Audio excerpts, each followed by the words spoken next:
বাংলাদেশের practice venue নিয়ে Hong Kong football অ্যাসোসিয়েশনের ৯-৬। গতকাল অসমতল ভেন্যুতে অনুশীলনের পর ক্ষুব্ধ বাংলাদেশ টিম ম্যানেজমেন্ট।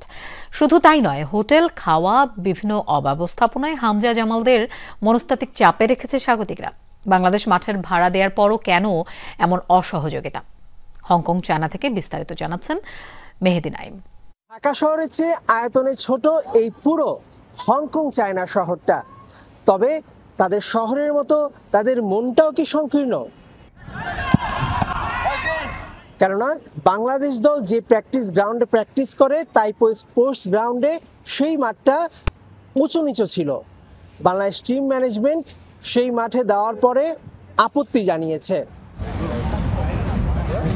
তারপরও বাংলাদেশ দলকে ঠিক সেরকমই একটা প্র্যাকটিস অনুপযোগী মাঠ দেওয়ার চেষ্টা করছে হংকং ফুটবল অ্যাসোসিয়েশন। মার্চে বাংলাদেশ যখন ভারতে খেলতে যায় তখন ঠিক একই রকমের সমস্যায় পড়তে হয়েছিল। দর্শক, সে কথা কি আপনাদের মনে আছে?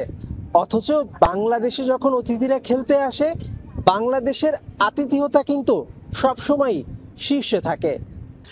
বাংলাদেশ হংকং ম্যাচের দিন ঢাকায় কিন্তু বেশ ভালোই বৃষ্টি ছিল। হংকংয়েও এসে ঠিক তেমনটারই দেখা মিলল।